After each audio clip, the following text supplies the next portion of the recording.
चलो, आयुर्वेद के आद्य दैवत श्री धन्वंतरी जी को नमन करते हुए हम व्याख्यान की शुरुआत करेंगे। शंखं चक्रं जलौकान् दधतामृतघटं चारुदोर्भिश्चतुर्भिः सूक्ष्मस्वच्छातिरुद्यान् शुकपरिविलसन् मौलिमं भोजनेत्रं कालाम्बोदोज्ज्वलाङ्गं कटितटविलसच्चारुपीताम्बराढ्यं वन्दे धन्वन्तरिं तं निखिलगदवन् प्रौढदावाग्निलीलम्।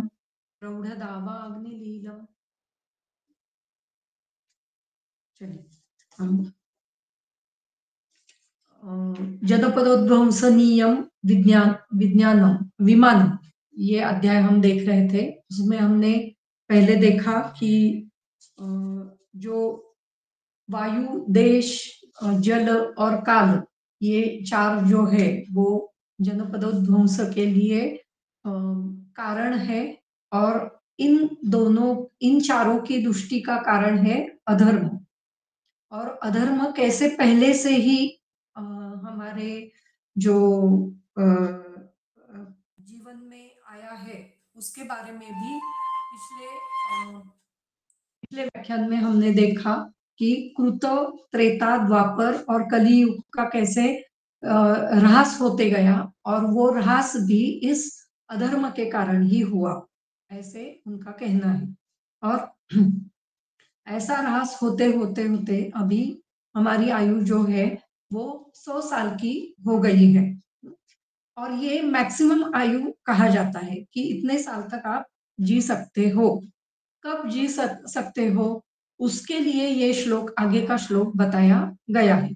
क्या कहते हैं? एवं वादिनम भगवंतम अग्निवेशो उवाच, ऐसे कहने वाले भगवान पुनर्वसु आत्रेय को अग्निवेश ने कहा, किम नु खलु भगवन नियत काल प्रमाणम आयु सर्वम न वा इति।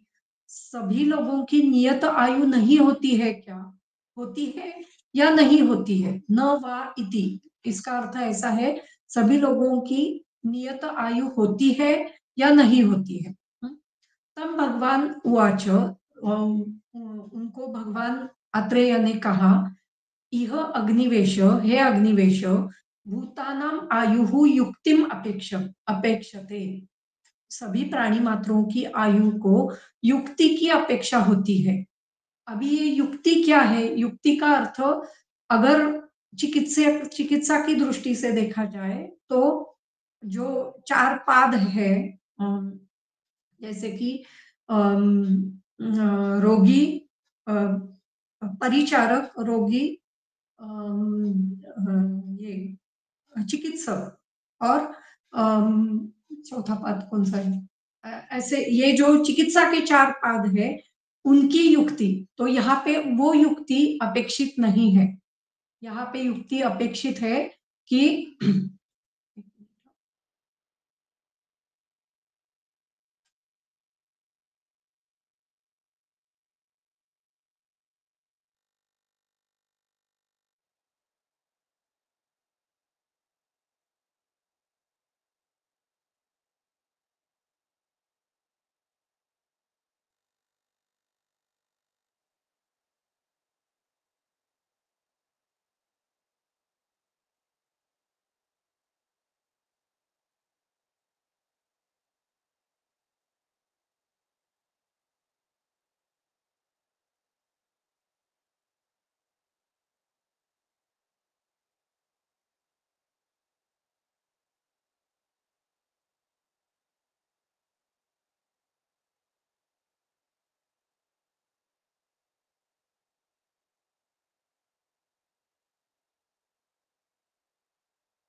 हॅलो, ऐकू येतंय ना?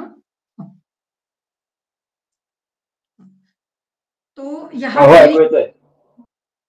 मगाशी ऐकू आलं का मधलं काही? आता मध्ये मध्ये बंद होऊन गेलो. हाँ, हाँ। मी आता पुन्हा सुरुवात करें। हाँ, तो यहाँ पे जो युक्ति अपेक्षित है, वो युक्ति अ, जो 4-5 चिकित्सा के बताए गए हैं, उसके बारे में युक्ति नहीं अपेक्षित है।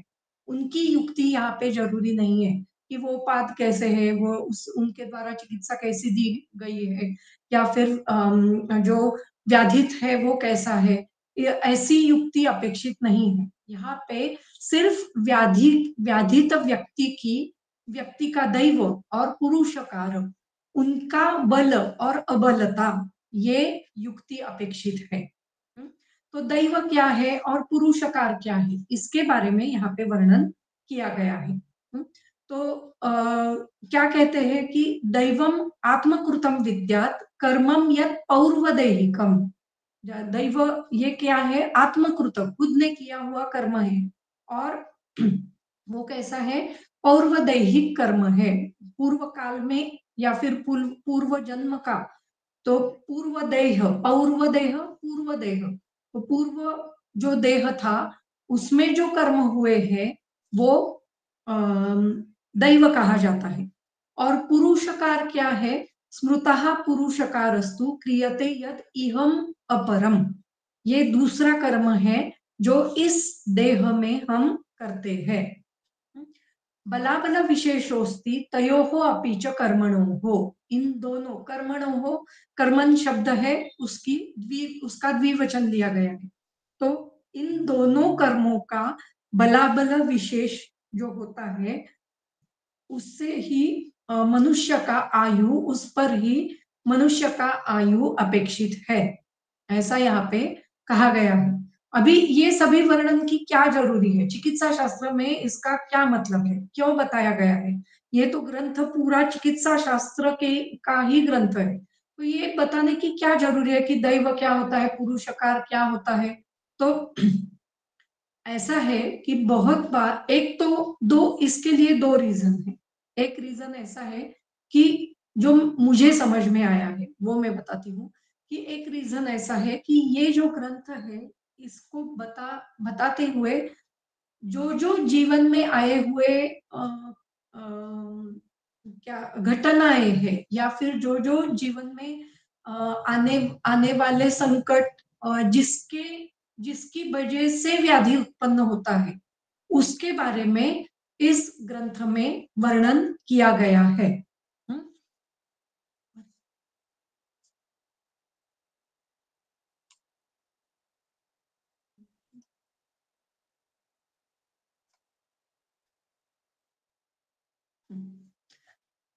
और क्या है?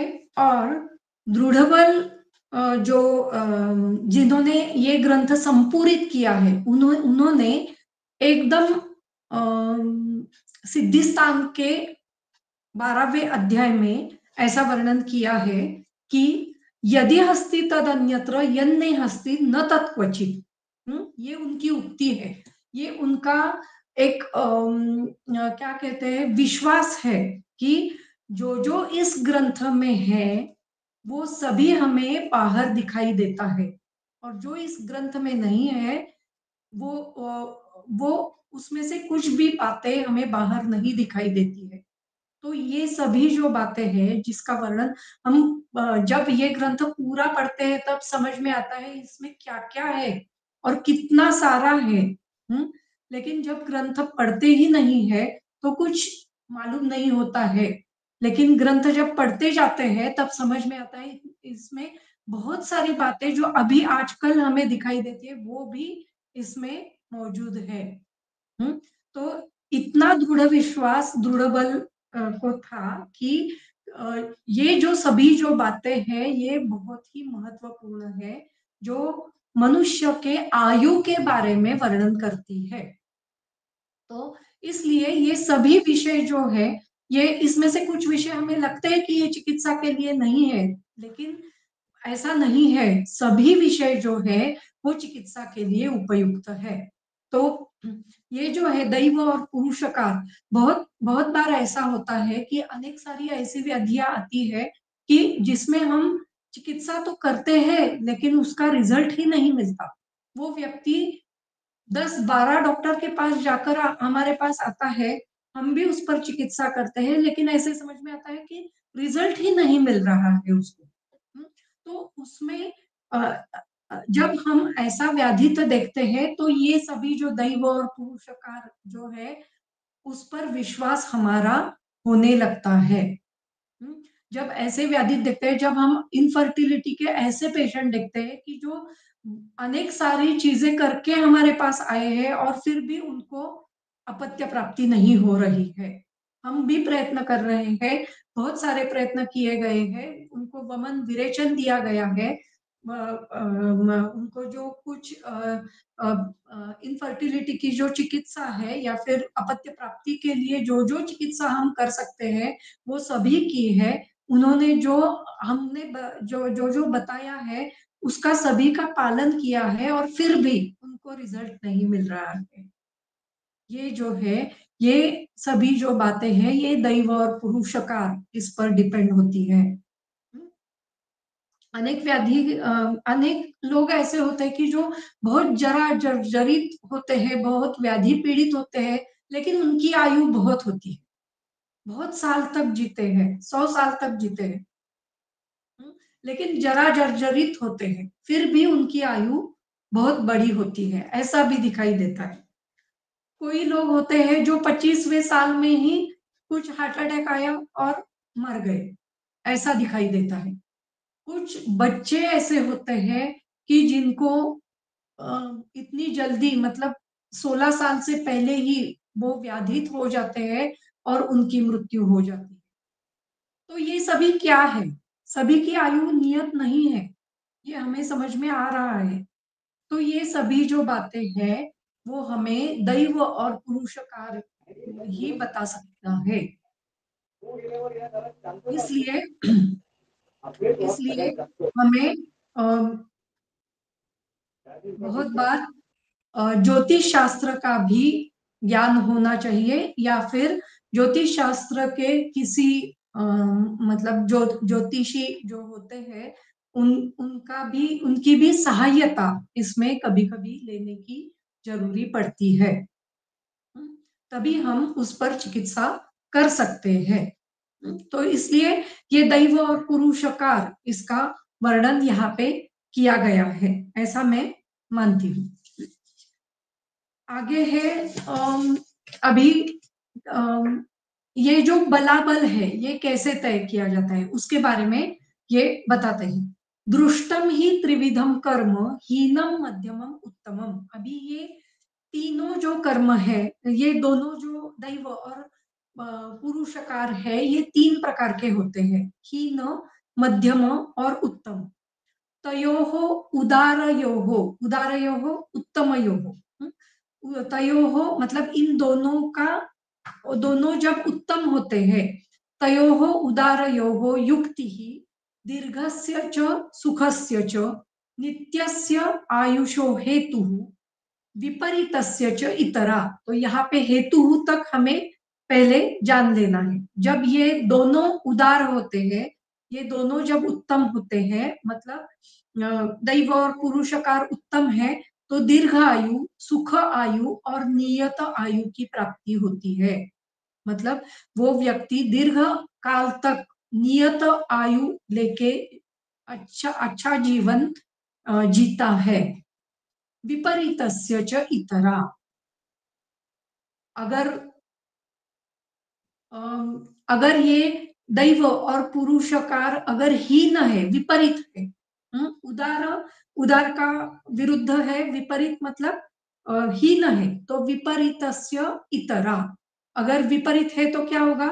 दीर्घ नहीं होगी, मतलब कम आयु होगी, सुख कारक नहीं होगी, दुख कारक होगी, और नियत आयु नहीं होगी, मतलब अनियत आयु हो सकती है। दीर्घ आयु नहीं होगी मतलब जल्दी मृत्यु हो सकता है। सुख कारक नहीं होगी, इसका मतलब है आयु तो दीर्घ है लेकिन दुख कारक है, बहुत व्याधि जड़ित बहुत वेदनादायक ऐसी आयु है। और अनियत है इसका मतलब अकाल मृत्यु की संभावना है। इस तरीके से विपरीतस्य च इतरा, इसमें इतना अर्थ हमें अपेक्षित है। आगे है मध्यमा। मध्यमा मध्यमस्य इष्टा कारणम शृणु च अपरम। और जो मध्यम आयु होती है वो मध्यम होती है, मतलब दैव और पुरुषकार ये दोनों मध्यम है, तो मध्यम आयु होती है। इन सभी के कारण आगे बताए जाते हैं। कारणम शृणु मतलब अभी आप कारण सुनो, अपरम बाकी के जो कारण है वो आगे के श्लोक में बताए गए हैं। पहले हम ये श्लोक देखेंगे फिर आगे जाएंगे। युक्तिम अपेक्षते इति दैव पुरुष कारयोः योगम अपेक्षते नियतत्वे अनियतत्वे च इति अर्थः।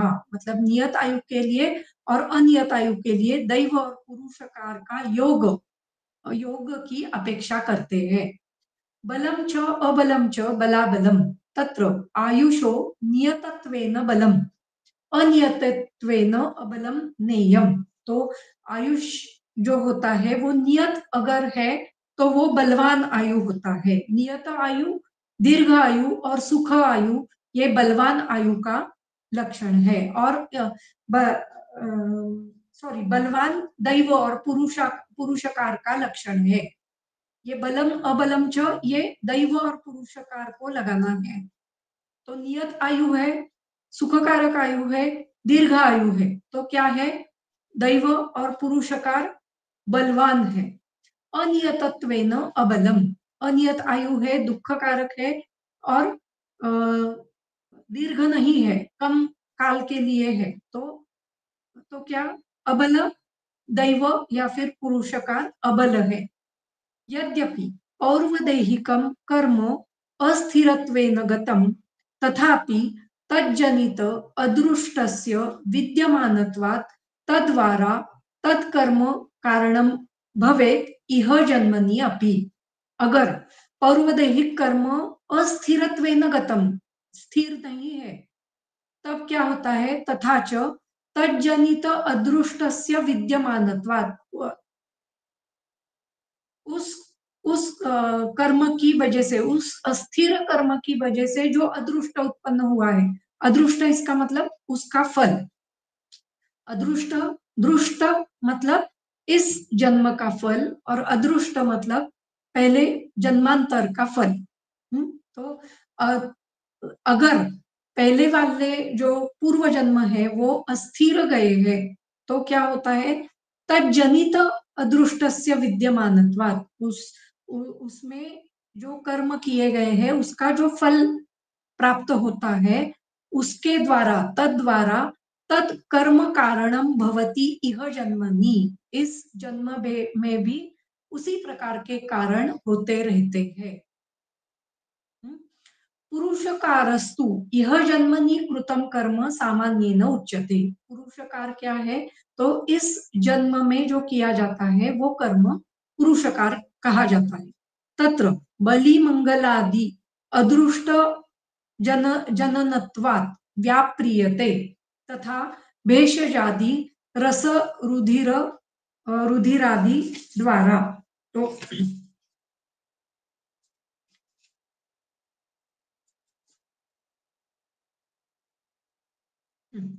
तो बलि और मंगल, ये बलि मंगल या फिर यज्ञ करना, होम करना, ये जो है ये अदृष्ट जननत्वात् व्याप्रियते। व्याप्रियते का अर्थ क्या दिया है?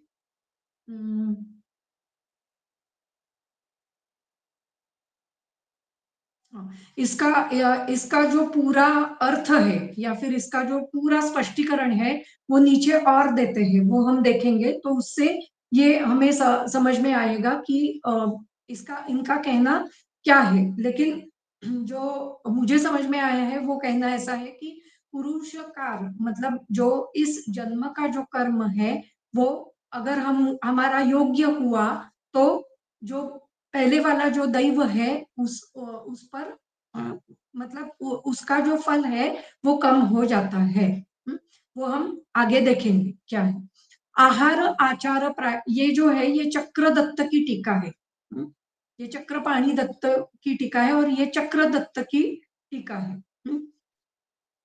आहार आचार प्रायश्चित्तादि पुरुषकार ऐहिक फलम दृष्टम। आहार आचार प्रायश्चित्त इत्यादि जो इस जन्म में हम करते हैं उसे दृष्ट कहा गया है। अदृष्टम च प्रायो जन्मांतर कृतम शुभाशुभम शरीरादि निवर्तकम। जो अदृष्ट कर्म है वो कैसा है, जन्मांतर कृत है कर्म, और शुभ अशुभ वो निर्माण करने वाला शरीर शरीर शरीर का शरीरादि निवर्तक मतलब जो शरीर चलता है उसमें या फिर शरीर के द्वारा किया गया जो कुछ जन्म जन्मांतर का कर्म है उसे अदृष्ट कहा जाता है। तद एतद द्वितीयम अपि कारणम दृष्ट सामर्थ्यात्। ये जो द्वितीय कर्म है वो भी हमें ये जो द्वितीय कर्म है ये कारण स्वरूप हमें अभी समझ में आता है, मतलब यह जन्म में उसका फल हमें समझ में आता है। दृष्ट सामर्थ्यात् इसका मतलब है इस जन्म में उसका फल हमें समझ में आता है।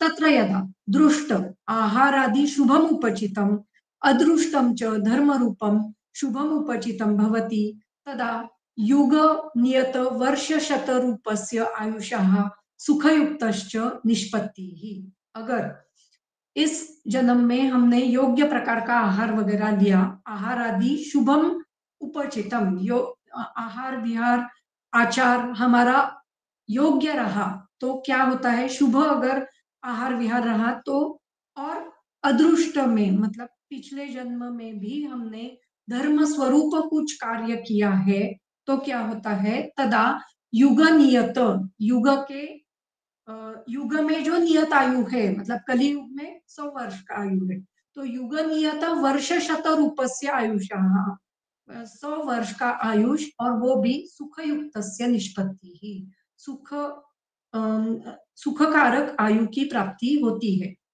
लेकिन यदा तु दैव पुरुषकारयोः शुभ मध्ययोः अन्योन्यस्य अनुगुणयोः योगः तदा मध्यम असुखम युग नियत अल्पम भवति। अगर ये मध्य है दैव और पुरुषकार तो मध्य आयु और अल्प आयु हो सकती है या फिर असुखकर आयु हो सकती है। यदा तु हीनयोः योगः, अगर इनका योग हीन है तदा ही हीनम असुखम आयु भवति, तब आयु भी हीन है, कम काल तक है और दुख कारक भी है। एवं यदा दैवम अशुभम पुरुषकारश्च अशुभः, अगर दैव भी अशुभ है पुरुषकार भी अशुभ है तदा अत्यल्पम दुख बहुलम आयु भवति। आयु कैसे हो जाएगी, अगर दैव भी अशुभ है और पुरुषकार भी अशुभ है तो क्या होता है, अत्यल्प और दुख बहुल ऐसी आयु होती है। एवं अशुभ दैव पुरुषकारयोः मध्यमतायां हीनतायां वा उदाहरणम उह्यम।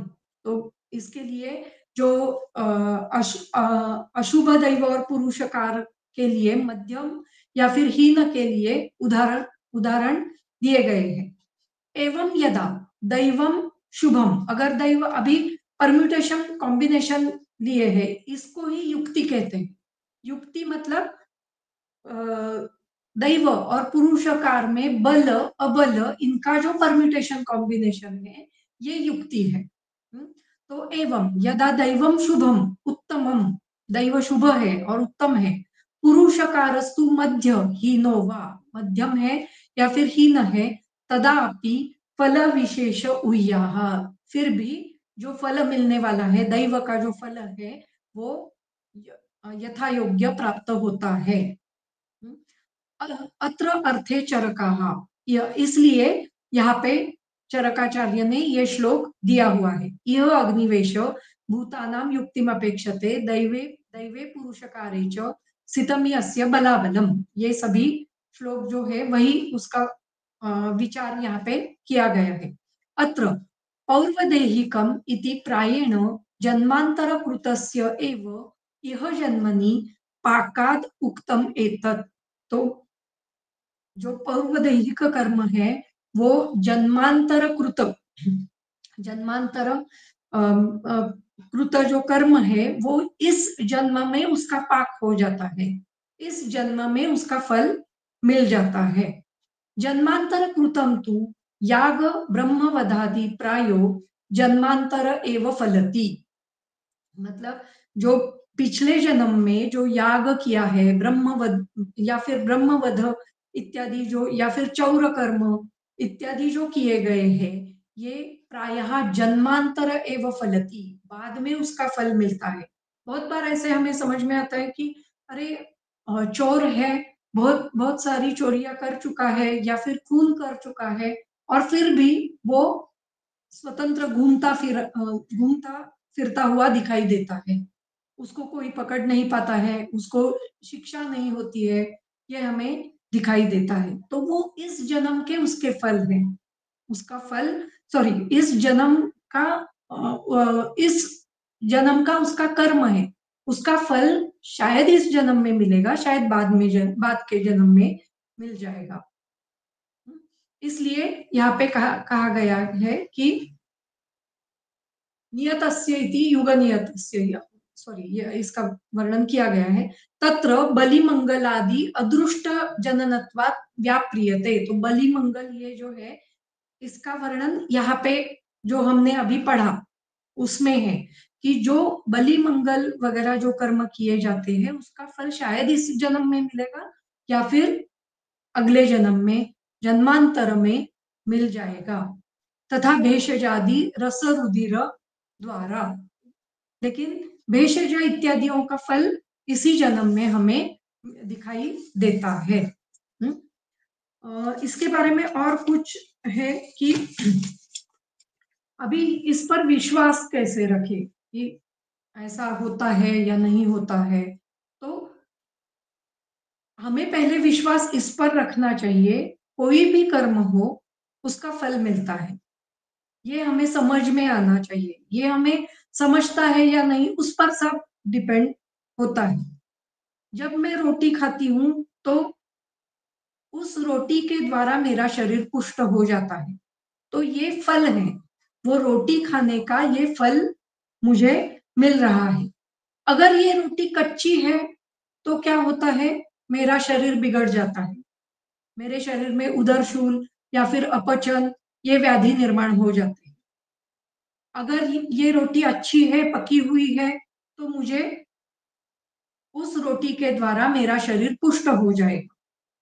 उसी प्रकार अगर मैं अच्छा काम करती हूँ तो मुझे अच्छा फल कभी ना कभी तो मिल ही जाता है, ये हमें समझ में आता है।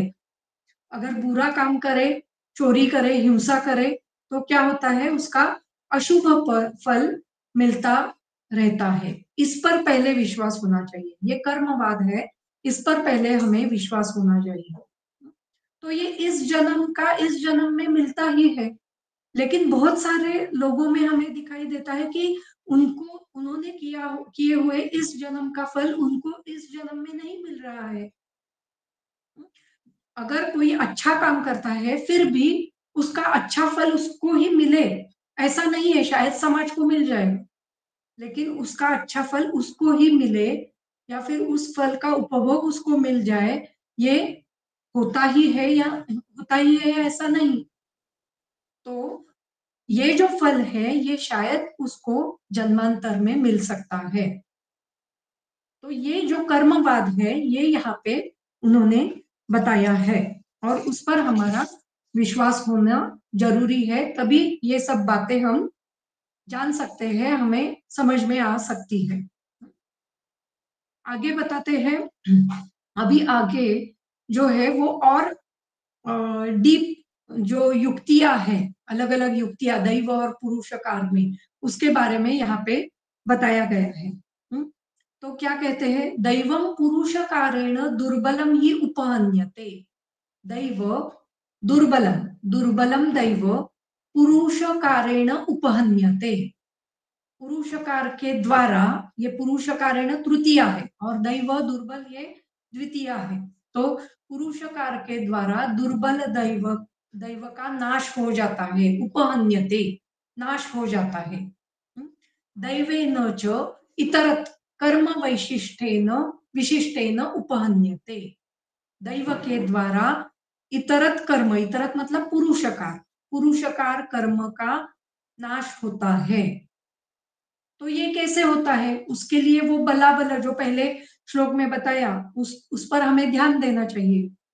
तो दैव अगर अच्छा है, मतलब बलवान दैव है, बलवान और पुरुषकार, सॉरी, दैव पहले लिखा है दैवम दुर्बल, तो दैव अगर दुर्बल है और पुरुषकार बहुत ही अच्छा है, तो क्या हो जाता है, जो पहले वाला दैव का कर्म है तो इस जन्म में तो नहीं मिलेगा, ये जन्म आपका अच्छा हो गया और आगे आपको शायद वो उस दैव का फल आपको आगे मिल जाए।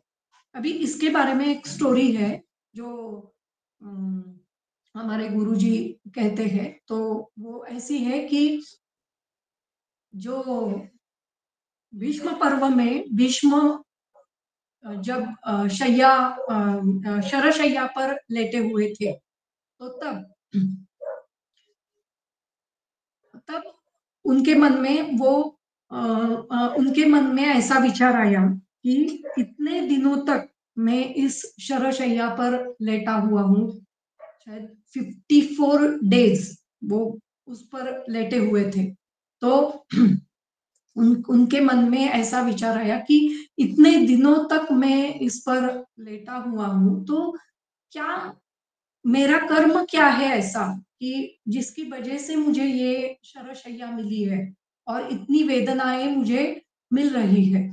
तो जब श्री कृष्ण उनके पास आए तो उन्होंने श्री कृष्ण जी को ये प्रश्न पूछा कि ऐसा क्या मेरा कर्म है कि मुझे इस तरीके की शिक्षा मुझे इस जन्म में प्राप्त हो रही है। तो तब उसमें मतलब श्री कृष्ण जी ने उनको उनके जो 100 साल थे वो उनके सामने लाए, उनको उसका उनकी स्मृति उनकी जागृत हुई, श्री कृष्ण जी की वजह से ये उनकी स्मृति जागृत हुई और उन्होंने ऐसा देखा। अभी इसमें दो बातें हैं कि कोई कहता है कि उनको 64, ये जो उनका पिछला जन्म था, मतलब पहले पहले जन्म वो देखते गए और उसमें जो 64th जन्म था उसमें उनको समझ में आया कि उन्होंने कुछ गलत कर्म किया है।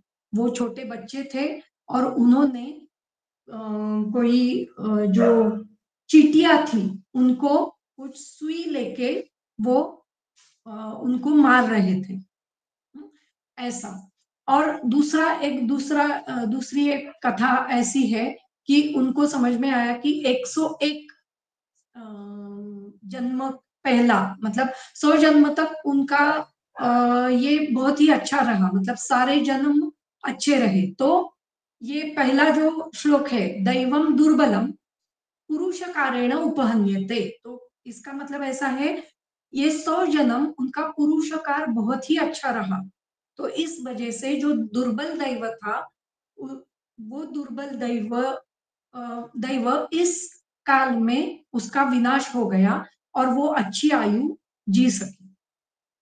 लेकिन 101वें जन्म में उन्होंने, वो एक राजा थे और उन्होंने कुछ एक सर्प की हत्या की हुई थी और इसके कारण, मतलब सर्प की हत्या जो की हुई थी वो अकारण की हुई थी, कुछ कारण नहीं था और वो की गई थी। और वो इस प्रकार से हुई थी कि वो जो सर्प था उसको उठाकर उन्होंने एक रास्ते के साइड में डाल दिया था, लेकिन वहां पे एक कंटक वृक्ष था जिसको कांटे होते हैं, वो वृक्ष था और वो सर्प वहां पे जाके गिर पड़ा था और वो मर गया था। तो ये एक कथा बताई जाती है। तो ये सभी जो बातें हैं ये पुराणों से आई हुई है, तो हमें मालूम नहीं कि पुराण ऐसे है कि जो मतलब पुराणों की जो बातें हैं वो एक्चुअली वेदों से ही ली गई है, लेकिन पुराण ऐसे होते हैं कि वो अ, जो पुराण करता है या फिर पुराण बताता है वो जब वो पुराण लिखे गए तब वो वेदों की जो बातें हैं वो समझ में आने के लिए छोटी-छोटी कथाएं बनाई गई और पुराण लिखे गए। तो इसलिए शायद वो कथाओं में कुछ थोड़ी उलट-पलट या फिर उल्टा-पुल्टा हो गया होगा, ऐसे भी हुआ होगा। इसलिए हमें वो योग्य तरीके से हमारे तक नहीं आई हुई है। हुँ, लेकिन लेकिन सबका कहना तो ऐसा ही है कि दैव और पुरुषकार ये दो जो कर्म है उससे ही हमारे जो इह जन्म का जो कर्म है उस पर डिपेंड होता है। तो इस तरीके से दैव और पुरुषकार का वर्णन यहाँ पे किया गया है। तो दैव जब पुरुषकार के द्वारा दुर्बल हो जाता है तो पुरुषकार के कार की वजह से हमारी आयु योग्य हो सकती है या फिर दीर्घ काल तक नियत आयु हमें मिल सकती है। अगर उल्टा है कि दैव बलवान है और पुरुषकार दुर्बल है, इस जन्म में हम कुछ भी कर नहीं पाए हैं, लेकिन दैव बहुत बलवान है, तो हमें अनियत आयु या फिर अकाल मृत्यु ये हो सकता है।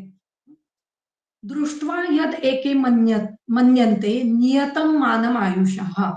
ये देखते हुए किसी ने कहा है कि नहीं नहीं भाई, आयु तो नियत ही है, तो हम 100 साल की आयु है ऐसा ही हम मानेंगे। जिनकी आयु कम हो गई है उसके बारे में हम ऐसा विचार ही नहीं करेंगे। तो ये आज की दृष्टि हमारी ऐसी ही है कि हम मानते हैं कि नहीं, कि ये दैव और पुरुषकार ऐसा कुछ नहीं है। हमारी जो आयु है वो नियत है और वो 100 साल तक है। अगर मृत्यु हो गया, अकाली मृत्यु हो गया तो उसका रीज़न उसमें देखते हैं और वो छोड़ दिया जाता है। तो इस प्रकार से मानने वाले भी लोग हैं। तो इसलिए यद एके मन्यन्ते इसका मतलब है एक आचार्य ने ऐसे कहा नहीं नहीं, आयु नियत ही है। लेकिन फिर से पुनर्वसु आत्रेय कहते हैं कर्म किंचित क्वचित काले विपाके नियतम महत् क्वचित तु अकाल नियतम प्रत्ययैहि प्रतिबोध्यते।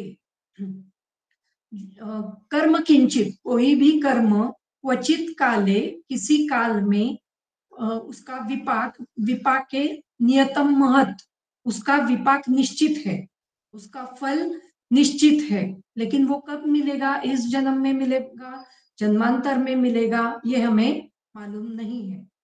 क्वचित तू लेकिन कुछ कर्म ऐसे होते हैं जो काल नियत होते हैं, क्वचित तू सॉरी अकाल नियत होते हैं। मतलब किस काल में वो हाँ, पहले वाली लाइन जो है वो इस तरीके से है कि कुछ कर्म ऐसे होते हैं कि उसका काल विपाक होता है, मतलब योग्य काल में योग्य निश्चित विपाक कहा गया है, लेकिन कुछ कर्म क्वचित तू अकाल नियतम कुछ कर्म ऐसे होते हैं जिसका विपाक हमें किस काल में होगा वो समझ में नहीं आता है, उसको अकाल नियत कर्म ऐसे कहा जाता है। और उसका कारण जो है वो प्रत्यय से, मतलब ये दैव और पुरुषकार से हमें समझ में आता है। प्रत्यय ही प्रतिबोध्यते, तो हम समझ सकते हैं कि हाँ चलो दैव अच्छा नहीं है, पुरुषकार अच्छा नहीं है। बहुत बार ऐसे बोला जाता है कि अरे ये अकाल मृत्यु हो गया तो उसका नसीब ही ऐसे था। ये नसीब क्या है, ये कर्म फल ही है। तो इस प्रकार से कहा जाता है। अभी ये जो है इसमें जो पहली वाली जो बातें है, पहला पहला वाला जो श्लोक है वही श्लोक यहाँ तक दिया गया है, उसका अर्थ। तो मैं पहले एक बार फिर से वो श्लोक दोहराती हूँ तो आपको समझ में आएगा। ये जो उदारयोः, हमने उदारयोः शब्द पहले वाले श्लोक में देखा था। तयोः उदारयोः युक्तिः दीर्घस्य च सुखस्य च नियतस्य आयुषो हेतुः विपरीतस्य च इतरा मध्यमा मध्यमस्येष्टा कारणम शृणु च अपरम। तो इसके बाद एक्चुअली ये 28 32 के बाद वो टीका होनी चाहिए, लेकिन वो आगे गई है। तो उदारयोः इति प्रशस्तत्वेन उत्तमयोः। प्रशस्त अगर आपका दोनों है, दैव और पुरुषकार, तो नियत आयु है। दीर्घस्य इति रसायनादीना शताद अपि दीर्घस्य। रसायन इत्यादियों के द्वारा 100 से भी ज्यादा आयु मिल सकती है। सुखस्य इति निरोगत्वेन, सुख इति निरोगी आयुष्य मिल सकता है। और नियतस्य इति युगनियतस्य कलौ वर्ष शत प्रमाणस्य इति अर्थः, ये हमने देखा था।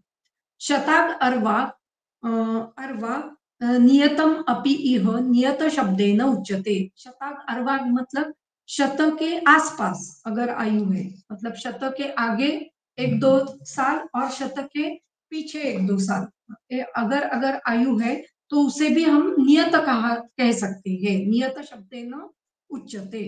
तेन न तत्र तस्य दैव पुरुषकार जन्यत्वम घटते। तो ये जो आयु है, अगर 100 साल तक हम जीते हैं, तो क्या होता है कि ये आयु दैव और पुरुषकार के द्वारा कम नहीं होती है।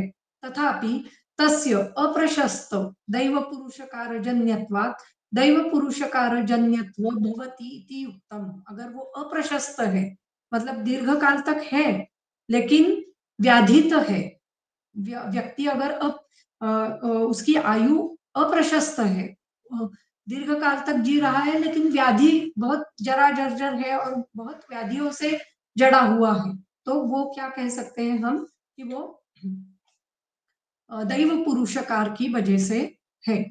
किंचित अनियत आयुष एव पुरुषः रसायन अधिकरणो भवति। जो अनियत आयु वाला पुरुष है, उसे हम रसायनों के द्वारा हम उसकी आयु बढ़ा सकते हैं। किंचित अनियत आयुषो एव पुरुषा रसायन अधिकरणो भवति। तो ये चिकित्सा है जिनको हमें मालूम है कि इनका मृत्यु अभी होने वाला है। अगर इनको हमने रसायन चिकित्सा शुरू की, तो शायद उनका मृत्यु न होते हुए दीर्घ काल की आयु उनको मिल सकती है। नियत आयुषम प्रति रसायनस्य अकिंचित करत्वात्। यहाँ पे क्या लिखा है? अनियत आयुषो एव।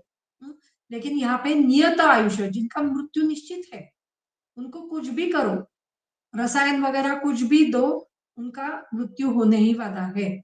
रसायन से अकिंचित करत्वात्, रसायन कुछ काम नहीं करता है। रसायनाधिकृतं च आयुः नियतं प्रशस्तत्वेन प्रशस्त दैव पुरुषकारजन्यं भवति इति युक्तम। रसायनाधिकृत जो आयु है, वो आयु अनियतम, रसायनाधिकृतम च आयु अनियतम, जो आयु अनियत है, और अगर हमने रसायनादि का सेवन किया, भेषजों का सेवन किया, तो क्या होता है? प्रशस्त दैव पुरुषकार की वजह से वो दीर्घ काल की होती है। इसके लिए हमारे घर में ही एक उदाहरण है।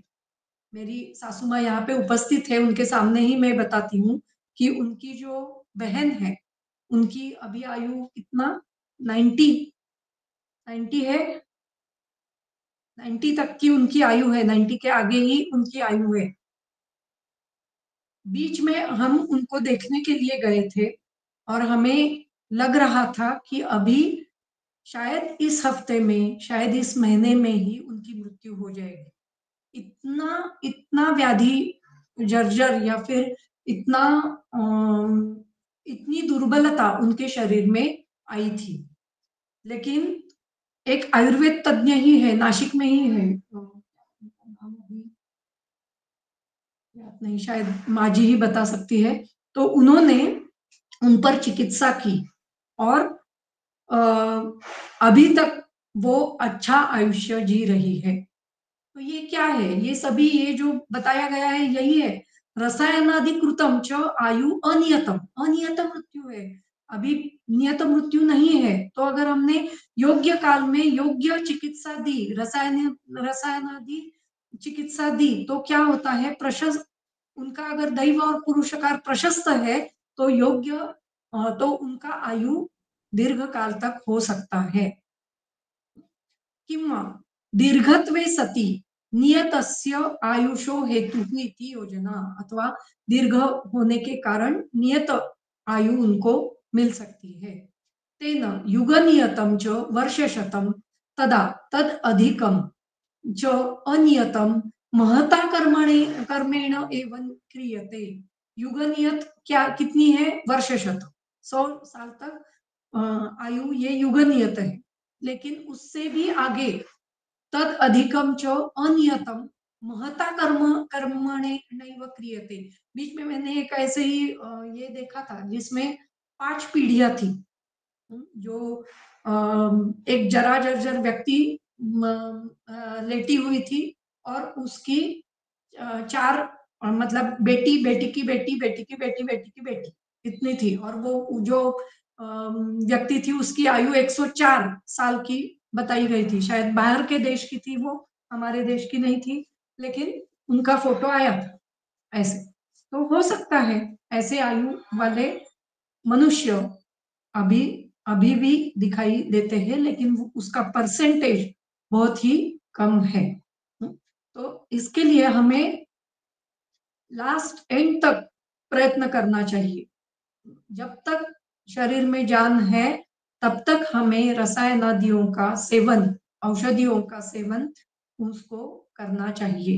तो इस तरीके से पुरुषकारेण तु महता अस्य, पुरुषकारेण तु महता अस्य सुखत्वं रोगान् उपघातात् क्रियते। पुरुषकारेण तु महता अस्य सुखित्वं रोगानुपघातात् क्रियते, रसायनेन च जरादि व्याधि प्रतिघातः क्रियते। तो अगर पुरुषकार योग्य है या फिर महान है तो क्या होता है? सुखकारक आयु मिलती है, रोगों का उपघात हो जाता है। किस वजह से? रसायन के द्वारा। रसायन च जरादि व्याधि प्रतिघातः क्रियते, व्याधि प्रतिघात योग्य तरीके से होता है और दीर्घ आयु मिल सकती है। रसायन लभ्यम अपि आयु बलवत् कर्म नियतम एव इति भावः। रसायन लभ्यम अपि आयु, रसायन का लाभ मिलने के कारण आयु बलवान होती है। बलवत् कर्म नियतम, और रसायन को का लाभ मिलना ये भी बलवान कर्म है। अभी मैंने जो उदाहरण दिया मेरी सासू माँ का, तो वो जो है ये उदाहरण इसी प्रकार का है ना। ये रसायन कर्म मिलना, रसायन लभ्यम अपि बलवत् कर्म नियतम एवं इति लाभः है। इस प्रकार का रसायन का लाभ मिलना ये भी बलवान कर्म की वजह से ही होता है।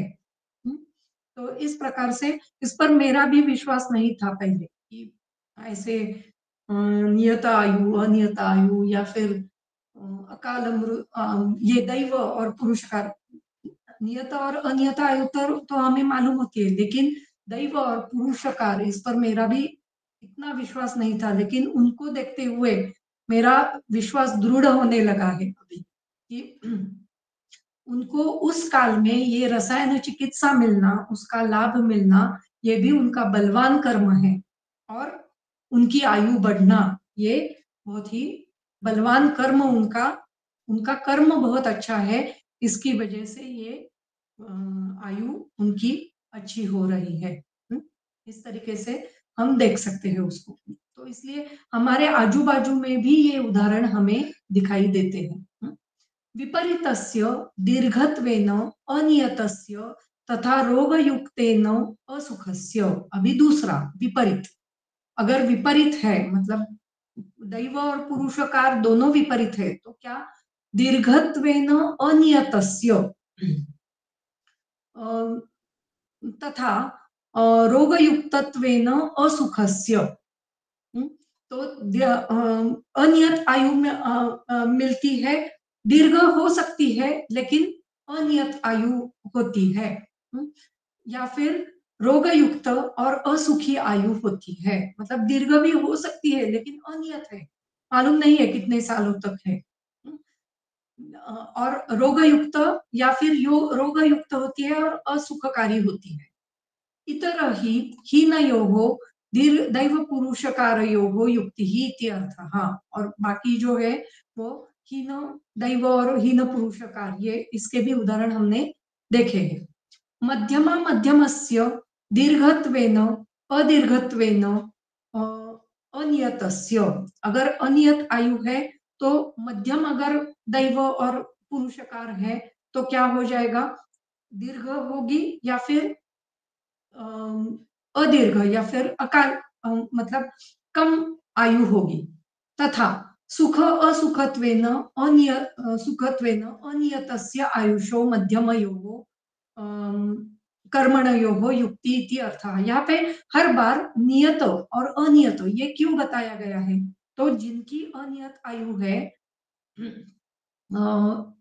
अनियत आयु है, उनके बारे में हम चिकित्सा करके वो आयु अधिक बढ़ा सकते हैं। लेकिन जो नियत मृत्यु है, जिनका मृत्यु निश्चित है, उनको कुछ भी करो, हम उनकी आयु नहीं बचा सकते हैं। अभी जो मेरे गुरुजी वैद्य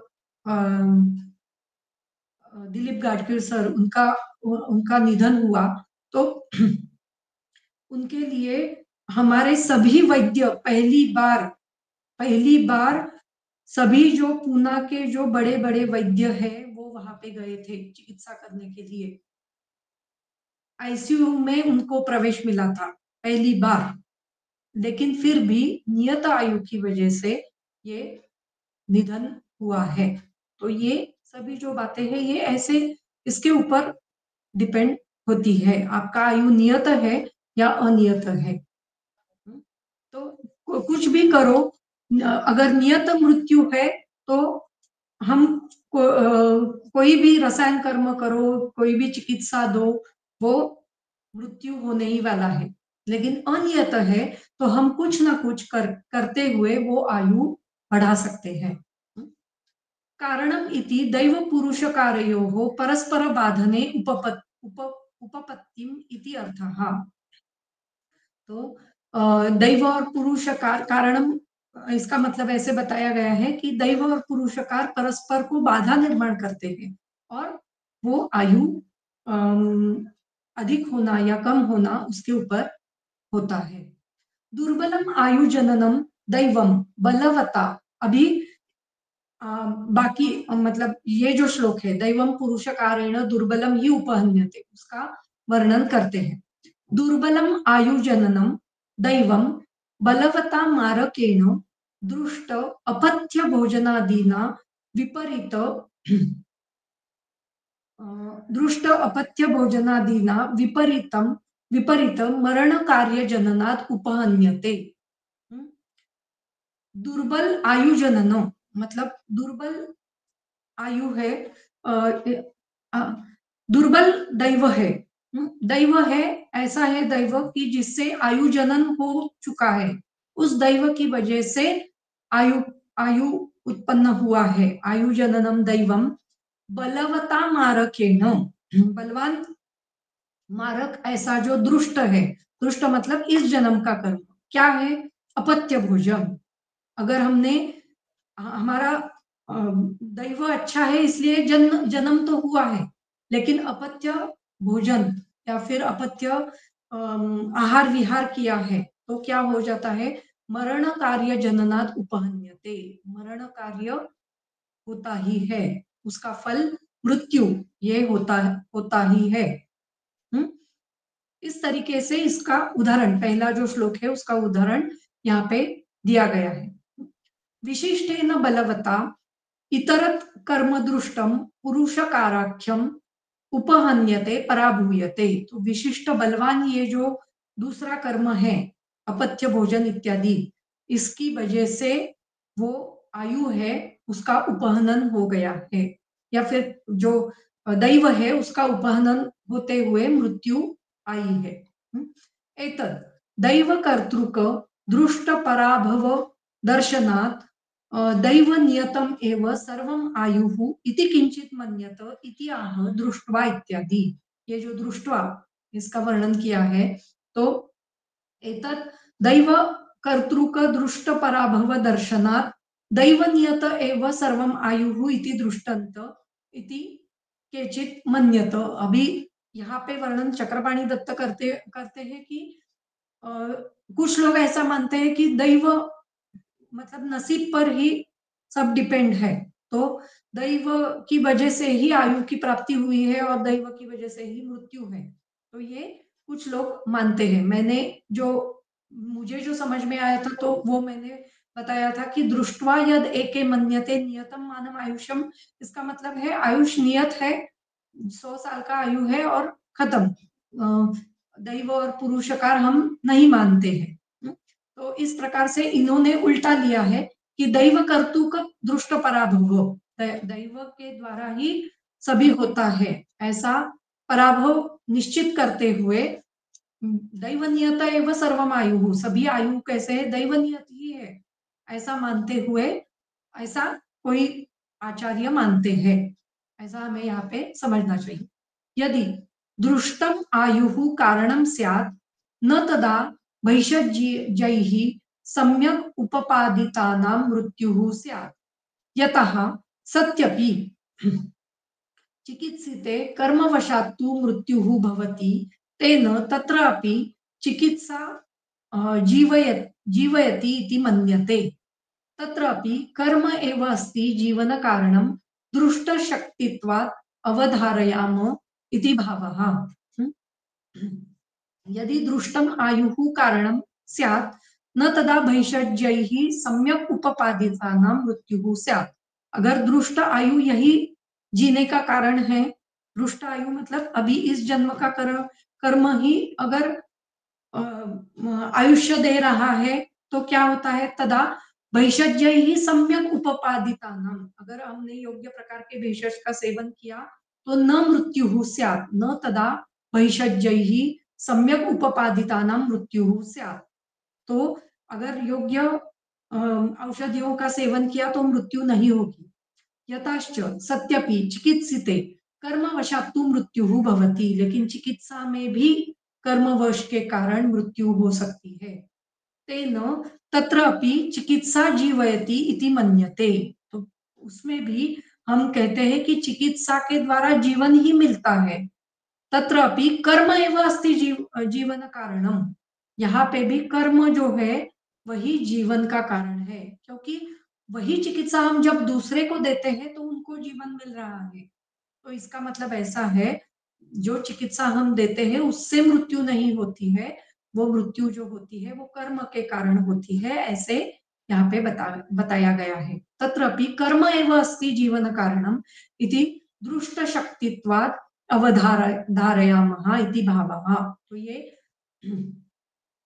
जो दृष्ट शक्ति मतलब इस जन्म का जो कर्म है उसके द्वारा हम बता सकते हैं। दैव पुरुषकारयोः उभयोरपि बाध्यत्वं दर्शयन्, दैव पुरुषकारयोः उभयोरपि बाध्यत्वं दर्शयन् एकान्तेन नियत आयुः पक्षं व्युदस्यति कर्म इत्यादि। कर्म किंचित क्वचित काले विपाके नियतम महत् क्वचित तु अकाल नियतम प्रत्यय ही प्रतिबोध्यते। ये इसमें क्या दिया हुआ है, तो दैव और पुरुष का उभयोः अपि बाध्यत्वं दर्शयन् एकांतेन नियत आयु पक्षम व्युदस्यति। अभी नियत आयु के बारे में बताया है, अभी तक ज्यादातर वर्णन अनियत आयु के बारे में बताया है। ऊपर तो पूरा अनियत आयु के बारे में बताया कि उनको अगर हमने योग्य चिकित्सा दी, योग्य काल में चिकित्सा मिल गई तो वो योग्य आयुष्य जी सकते हैं। लेकिन आगे जाते हुए उन्होंने बताया है कि नियत आयु का पक्ष अगर हमें बताना है तो क्या, नियत आयु मतलब निश्चित मृत्यु, कि कोई मनुष्य होता है जिसकी मृत्यु 70वें साल में होने वाली है, तो होती ही है, तो ये उसकी नियत आयु होती है। न क्वचित कर्म न भवति यद उच्यते न अभुक्तम क्षीयते कर्म कल्पकोटि शतैरपि अवश्यमेव भोक्तव्यम कृतम कर्म शुभाशुभम। कोई भी कर्म ऐसा नहीं होता है, कल्प कोटि शतैः अपि कर्म, कितने भी कर्म करो वो अभुक्तम न क्षीयते, उसका फल अगर नहीं मिला तो उसका नाश नहीं होता है, उस कर्म का नाश नहीं होता है। अवश्यमेव भोक्तव्यम कृतम कर्म शुभाशुभम, कोई किसी भी कर्म का फल हमें भोगना ही पड़ता है, वो कैसे होता है, शुभ होता है या फिर अशुभ होता है, किसी भी कर्म का शुभ या फिर अशुभ फल हमें भोगना ही पड़ता है। क्वचित काल नियतम इति यथा इदम मारकम कर्म न तु क्वचित काले पंचवर्षादौ नियतम, तेन यस्मिन् काले पुरुषकाराख्यं दृष्टकर्म अनुगुणं प्राप्नोति तस्मिन् काले सहकारी सानिध्य उपब्रूहित बलं मारयति। क्वचित तु अकाल नियतम इति, अभी इस श्लोक का वर्णन करते हैं। क्वचित तु अकाल नियतम इति यथा इदम मारकम कर्म न तु क्वचित काले पंच वर्षादौ नियतम, तो ये कोई मारक कर्म है जो जो 25वें साल में ही नियत, पंचवर्षादौ नियतम क्वचित काले न तु मारकम इदम कर्म, मतलब कोई कर्म ऐसा होता है कि वो 25वें साल में ही मारक होता है, ऐसे हम नहीं कह सकते हैं। तेन यस्मिन् काले पुरुषाकाराख्य दृष्ट कर्म अनुगुणम प्राप्नोति तस्मिन् काले, मतलब जिस काल में पुरुषकार का कर्म अनुगुण दृष्ट होता है, कर्म के अनुगुण कार्य होता है, उसी काल में तस्मिन काले सहकारी सानिध्यात उपब्रूहित बलम मारयति, सहकारी कर्म के साथ साथ उसको उसकी मृत्यु होती है। मतलब क्वचित अकाल नियत कर्म होते हैं, ऐसा यहाँ पे कहा गया है। तो अकाल नियत कर्म कैसे होते हैं, तो कोई भी कर्म करो वो कभी नियत होता है, कभी अनियत होता है, मतलब उसका फल जो है वो कभी नियत होता है, कभी अनियत होता है। तो कोई कर्म जो होते हैं वो अकाल नियत होते हैं, मतलब उसका फल उसी काल में मिल जाए ऐसे नहीं होता है। तो जो कर्म ऐसे होते हैं कि जो अकाल नियत होते हैं, उसके लिए उन्होंने बताया है कि दुष्ट कर्म अनुगुण फल जब मिलता है, दुष्ट कर्म अनुगुण उसी जन्म का फल जब प्राप्त होता है, तभी वो नियत हो जाते हैं और वहां पे मृत्यु होती है। तो ये अकाल नियत कर्म हम मान सकते हैं। यदा तु दृष्टम अपथ्य सेव्यादि न प्राप्नोति न तदा मारयति, अगर उसी काल में भी अगर दृष्ट, मतलब जो हमारा उस जन्म का कर्म है, वो अगर उसमें हमने अपथ्य सेवन वगैरह नहीं किया तो न तदा मारयति, तब मृत्यु नहीं आती है। इसलिए हमें जागरूक रहना है कि हमारा जो इस जन्म का कर्म है वो क्या है। उस कर्म मतलब इसमें सभी आता है, आहार विहार आचार विचार सभी आता है।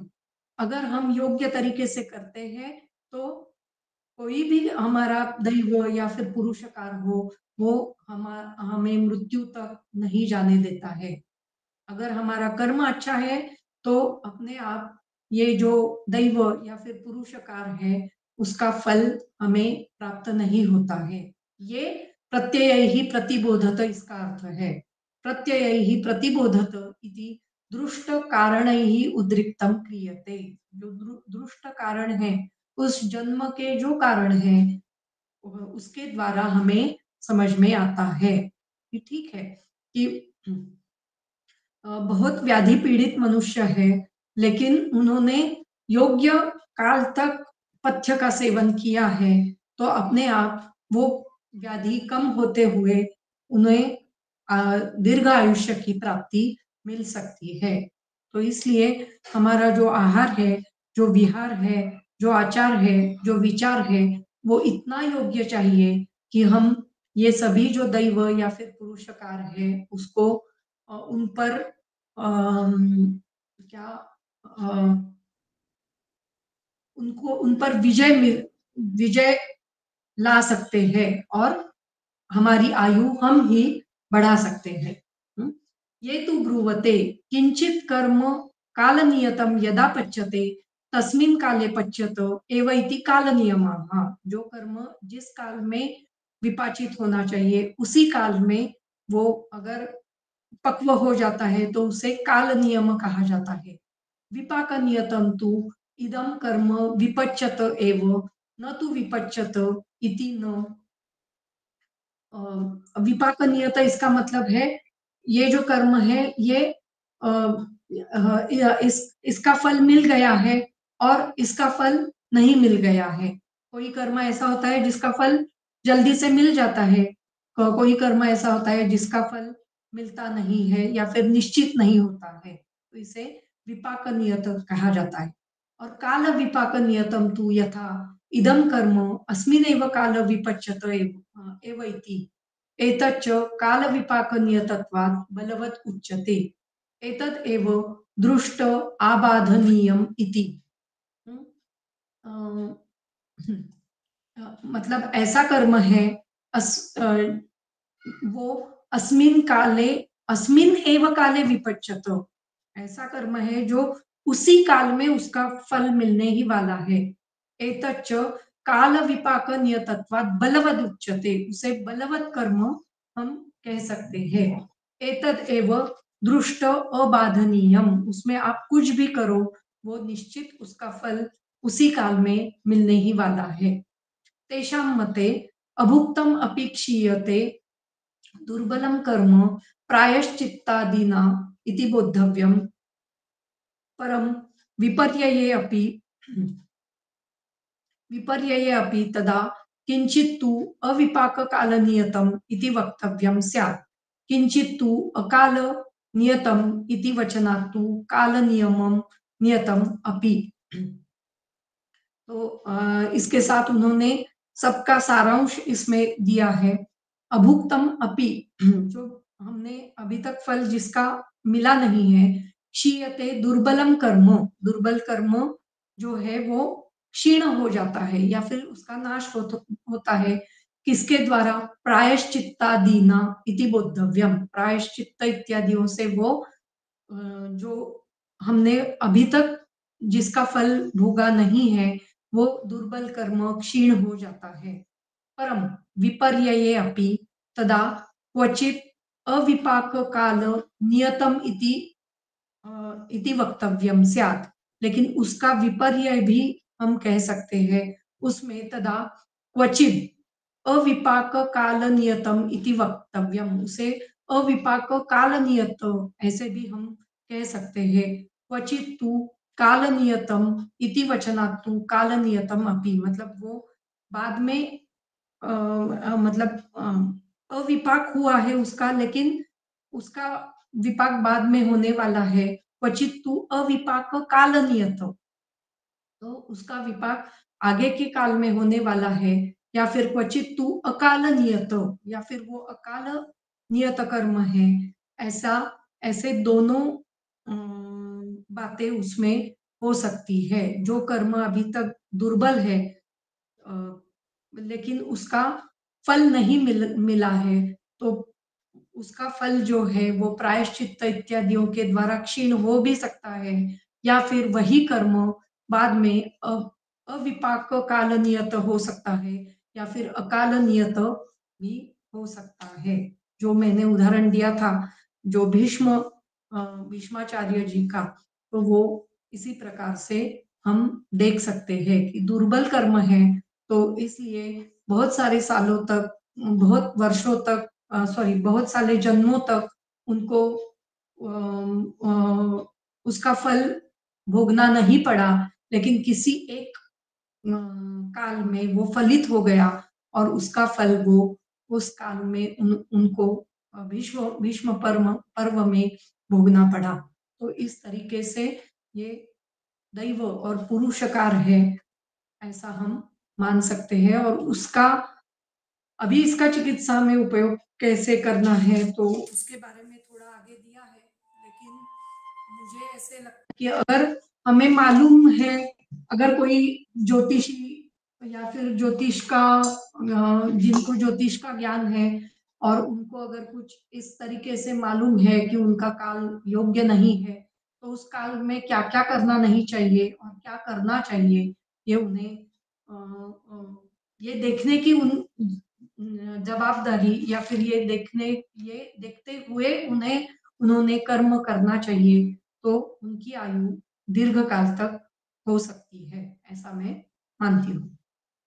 मेरा इतना अभ्यास नहीं है ज्योतिष शास्त्र का, तो बिल्कुल ही नहीं है, लेकिन जो अ, चरक बताया उसका सिर्फ अर्थ लगाने की कोशिश हम यहाँ पे कर रहे हैं, और हम यहाँ पे रुकते हैं।